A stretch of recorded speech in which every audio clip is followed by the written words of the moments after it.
Hello, I'm Gary Lyon and welcome to the 2017 wash-up for the Melbourne Footy Club. Damien Barrett, Matthew Lloyd join us. Don't expect too many laughs in this, boys, because it was a bitter and horrible way, Damo, for the season to end. I think it's going to be a long summer for Melbourne. It was an embarrassing way to finish it, wasn't it? They threw away an entire season on the back of a really poor and ordinary first quarter against Collingwood in round 23. It was an opportunity lost. As we know, win that game they're in. It's going to burn, Gaz, and so it should. And I really hope that every single person associated with that footy club is hurting on the back of that round 23 effort, because until that moment I thought it was a pretty good season. Yeah, I believe that is. I believe it's been a very tough couple of weeks. But, you know, you can go through your career, what if? And they had an opportunity and they missed it. But there were some promising signs, there's no question about it. And the season highlight for me comes from the fact that these blokes are hopefully going to be at the Melbourne Footy Club wearing the red and blue for 10 years. Petrarca's got prodigious talent. He's got all the tools for the modern day footy player. You know, that bloke's your favourite though, isn't he? Well, Oliver. My love for Clayton Oliver is well known. He's my favourite, this one. Yeah, well, he came from nowhere, Jaden Hunt, and that's a recruiter's dream, is to go to pick a player up that no one else is really looking at. Everyone was looking at this man, Jesse Hogan. He had one of the most difficult years, and we might talk about him a little bit later. And for him to get back and play some really good games was some of the things that Melbourne supporters will take out of the year. My highlight would also be a frustration for some Melbourne fans, because they'll be asking, how can we be so good some weeks and so poor on others? And the intensity they brought to this game in Adelaide, they got jumped by the Adelaide Crows, but then the way they belted them for the last three quarters was a phenomenal performance, and you thought they've finally arrived, but yet they can't put it together, and that was one of them.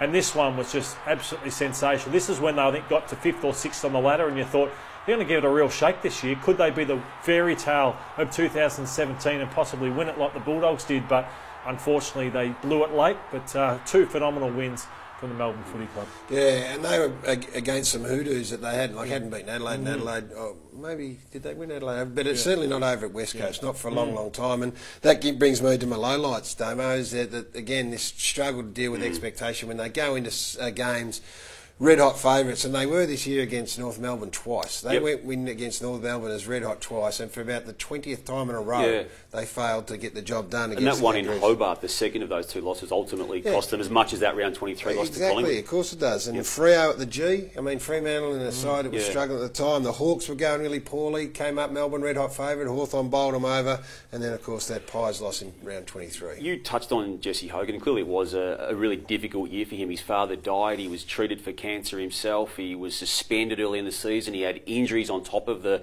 obviously more serious treatment for cancer, and then he had an injury right back in that round 23 game as well. I thought he toiled as well as he could have under all those circumstances, and look, while it was a low light for him, I think it's a tick that he actually, from a football sense, persevered the way he did. And the irony of all that, had they made the finals, he wouldn't have played anyway. With a soft tissue injury in the last game.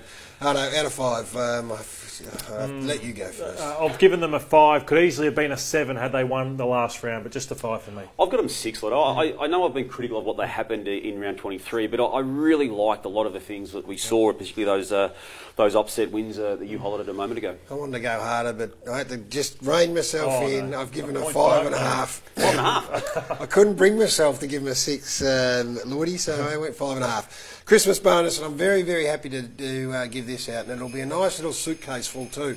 Neville Jetta is a man that Melbourne supporters love because he rarely gets beaten one-on-one in the back half, and that doesn't matter if he's playing on Eddie Betts or he's playing on a tall or Jack Silvani type as we see here.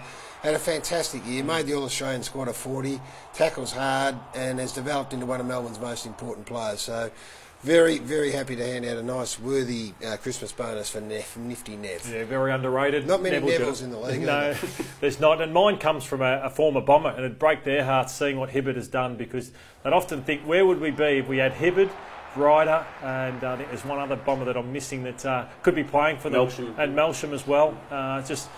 He was phenomenal this year, and he come off the back of no pre-season. He had a knee injury, I think it was, and to see what he has done there is just phenomenal. Better player than you thought, Lotto, on what you saw this year? Well, I saw him play some dynamic footy at the bottom. So no, not really. I think he's become a player you have to stop, really. That's how dynamic he's become. Yeah, no, I think what happened, Damo, is as the year wore on, Melbourne set up around him. So they started giving him the footy, and that made him, I think, even better as the year wore on. So that was a great pick-up. Got to make room. There has to be some changes to every list. Chocolate up time, and got to be a bit harsh here. There's 3 names that I'm going to throw up. There's Ben Kennedy, who was taken in I think the whole Lumumba, and was it? Part of that, was he? Part of that, I think. Jay Kennedy Harris, another kid. I just reckon you'd throw it out there. He played some really good VFL footy. He started to find a lot of ball in the middle of the ground. I suspect Melbourne will keep him. This is a bit of a personal thing. And then Dean Kent, who's got big talent. But all those boys, by the way, were given a week off because they went out drinking when they're not supposed to at one stage or another. So that might give you a reason why they haven't secured a spot. A couple of guys who've been around a bit longer than the guys you've mentioned I've got in this category. Jack Tringove, who it was great to see him come back, wasn't it, after all he's been through, but he's not going to be a regular under Simon Goodwin's coaching, nor, I believe, is Colin Garland, who's had the also serious injury in two, and I think it's just comes a time when he's better off looking elsewhere if he can find a new home. When I think of Melbourne, Lloydie, I need a laugh because it was painful, so give me one, please. Well, Witsy gave us a laugh when the Gold Coast Suns were around. Arguable. But Dopey Ruckman, I just love him. And he's just rubbed the deep heat straight into his eye, Maxi Gawn. The cameras, he sees are on him. Just a little chuckle from Maxi Gawn. And then this was a horror loss too, where they lost to the Kangaroos there in Hobart. Just the big fella launching a taunt. That was an absolute shocker. And Jaden Hunt, your man Damo, showed him how it needs to be done. And here's the big Dopey Ruckman in the goal script, and that's how it needs to be done, is it? Jaden Hunt kicks one.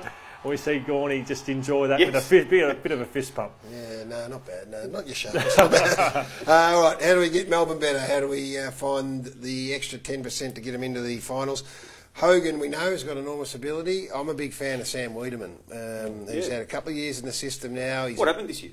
I played like some ripping breakout games of VFL, which I think is a natural sort of curve you want. You know, I don't think he's, with his body frame, was going to jump into AFL footy and have a 5-goal game, but he did it at VFL level, which I think is a big tick. So those two in the key posts going forward, I think you can build around them. Yep. Christian Petrarca, to me, just keeps needing to progress, as he clearly did this year. The tank is the issue he's got, and I thought he showed some good signs in that facet this year. Go again next year, regular midfielder. It'll help him and the club. I think they tried to do it too quickly, Melbourne, at times, with the bravado and trying to be tough and ruthless and all those sorts of things. So we saw the bug Instagram tweet, and they got hold of the Western Bulldogs that day. But the reports I've seen twice by Bernie Vince, Jordan Lewis on Cripps. We saw Jesse Hogan, Salem, and the Tom Bug crude punch. It's just too much from them, and I think they should learn from that over this off-season. Righto, long-suffering Melbourne supporters are wondering whether or not this will be, or 2018 will be the year, Lordo. Yeah, I think it will be. I love Petrarca and co. So I think they can jump up and play finals next year, 5 to 8. I've got them in the finals too, and I wouldn't be surprised if it all goes well. It may even be in that higher category, but to me, comfortably right now, they're a 5 to 8 team. Me too, and I also would like to think that they might push even higher, but that would be getting way, way ahead of ourselves, and we don't do that at Melbourne. So our finals position would be great. Very good work, lads. That was the wash-up for the Melbourne Footy Club in season 2017.